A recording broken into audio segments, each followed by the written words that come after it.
S ಗೃಹ ಸಚಿವರ ತವರೂರಲ್ಲಿ ಕಾರ್ಮಿಕನ ಸಾವಿಗೆ ಆಕ್ರೋಶ ವ್ಯಕ್ತವಾಗ್ತಾ ಇದೆ.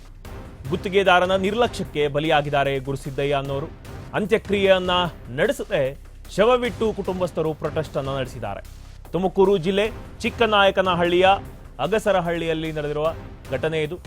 ಜಲಜೀವನ್ ಮಿಷನ್ ಕಾಮಗಾರಿಯಲ್ಲಿ ವಿದ್ಯುತ್ ಶಾಕ್ ತಗುಲಿತ್ತು. ಕೆಇಬಿ ಅನುಮತಿ ಇಲ್ಲದೆ ಕೆಲಸ ಮಾಡಿಸಿದ್ದ ಆರೋಪ ಕೇಳಿ ಬರ್ತಾ ಇದೆ. ನ್ಯಾಯ ಸಿಗುವವರೆಗೂ ಅಂತ್ಯಕ್ರಿಯೆ ಇಲ್ಲವೆಂದು ಕುಟುಂಬಸ್ಥರು ಪಟ್ಟನ್ನ ಹಿಡಿದಿದ್ದಾರೆ. ಚಿಕ್ಕನಾಯಕನಹಳ್ಳಿ ಪೊಲೀಸ್ ಠಾಣೆಯಲ್ಲಿ ಪ್ರಕರಣ ಕೂಡ ದಾಖಲಾಗಿದೆ.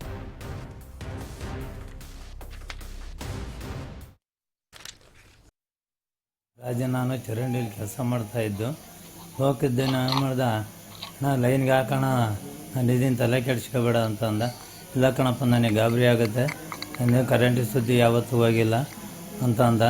ಅದಕ್ಕೆ ಲೋಕದ್ದನು ನಾನು ಕಾಂಟ್ರಾಕ್ಟ್ರು ಇಬ್ಬರು ಜೊತೆಲಿದ್ದೀವಿ ಕಾರಣ, ನೀನು ಹಾಕೋಣ, ಅದೇನು ಬಂದರು ನಾನು ಇದ್ದೀನಿ ಅಂದ. ನಾನು ಹಾಕಿದೆ, ಆಮೇಲೆ ಏನಾಯ್ತೋ ಗೊತ್ತಿಲ್ಲ. ನಾನು ಚರಂಡಿಯಲ್ಲಿ ಕೆಲಸ ಮಾಡ್ತಾ ಇದ್ದು ಹೋಗಿದ್ದೆ. ನಾನು ಮಾಡ್ದ ನಾ ಲೈನ್ಗೆ ಹಾಕೋಣ, ನಾನು ಇದೀನಿ, ತಲೆ ಕೆಡಿಸ್ಕೋಬೇಡ ಅಂತ ಅಂದ. ಇಲ್ಲ ಕಣಪ್ಪ, ನನಗೆ ಗಾಬರಿ ಆಗುತ್ತೆ, ನನಗೆ ಕರೆಂಟ್ ಸುದ್ದಿ ಇಷ್ಟೆಲ್ಲ ಆದ್ರೂ ಎಷ್ಟು ಗಟ್ಟಿ ತಂದಿದ್ದು ಗೊತ್ತೆ ಮೇಡಮ್. ಸ್ವಲ್ಪ ಪ್ರೈವೇಟ್ ಹಾಸ್ಪಿಟಲ್ ಆಗಿದೆ ಅಲ್ಲೇ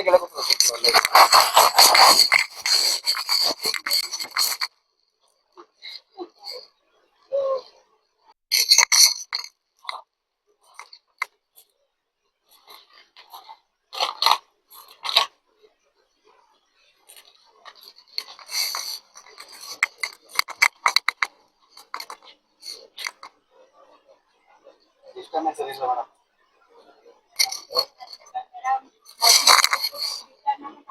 ಹೆಂಗಿದ್ದ ಗೊತ್ತಾ ಮೇಡಮ್, ಒಂದು ಇಂಜೆಕ್ಷನ್ ಎಲ್ಲ